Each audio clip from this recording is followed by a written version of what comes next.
We continue to bring you stories from Ireland ahead of the New Haven St. Patrick's Day Parade. Yeah, imagine this, touring the world, performing in Lord of the Dance. And for one Connecticut man, that was reality for years, and it started here in Connecticut.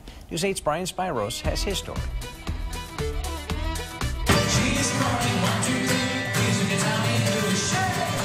Inside the Belvedere Hotel in downtown Dublin, the sights and sounds that define the Irish culture.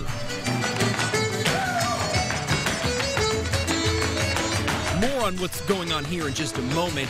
First, let me introduce you to Jim Murrihy. I was born in New Haven, Connecticut, and we moved to Hamden, Connecticut. Jim is the son of Jimmy and Claire Murrihy. They came to the U.S. from their native Ireland in the early 1960s. His mother tells us he took an interest in dancing when he was just 3 years old. He always loved dancing. He always loved it. From the very time he started, he'd always be practicing everywhere. And we always went to all the competitions, you know, through the year, all over. Our parents want to make sure that they knew where we came from. I mean, every year we came back to Ireland. I love the Irish dancing, probably a bit more than the music. His Irish dancing skills, pretty impressive. Just look at all the trophies he won growing up, still displayed in the Murrihy's home in Hamden. In full disclosure, a few of these belong to his sister and his parents, who also dance. But the majority belong to Jim, all thanks to his talent.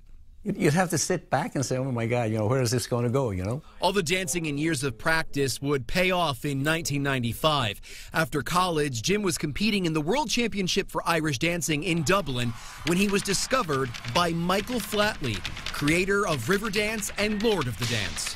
And that year, I didn't get first or second. I think I got third that year.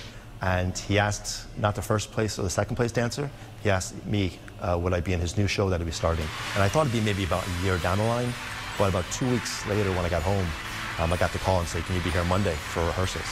Just like that, Jim picked up his life and moved to Ireland, traveling the world for 7 years as an original cast member. You can see him here performing during a telethon. The legwork, stamina, and precision, unbelievable. You're talking about 1 or 2 shows per day, traveling on planes and buses.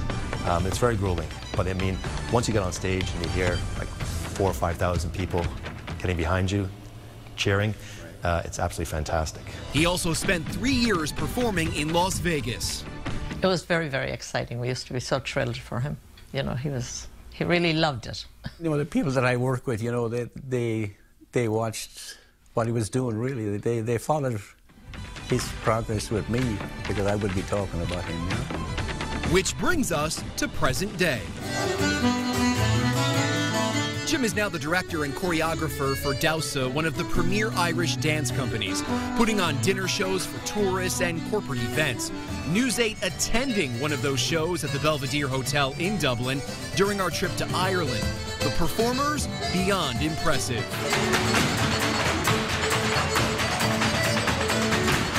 Has hung up his dancing shoes but still lives in Ireland with his 2 young sons, managing shows like these as he continues to immerse himself in something he's loved for more than 40 years.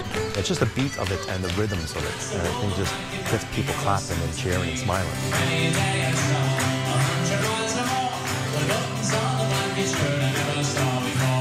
Reporting from Dublin, Brian Spiros, News 8. Now that we've got you all ready, the parade is Sunday. News 8 will have live coverage of the parade starting at 1 p.m. Check out all of the festivities on air, online, on our app. Members of the News 8 team will be marching. We look forward to getting out there and seeing you as being part of the parade. Yeah.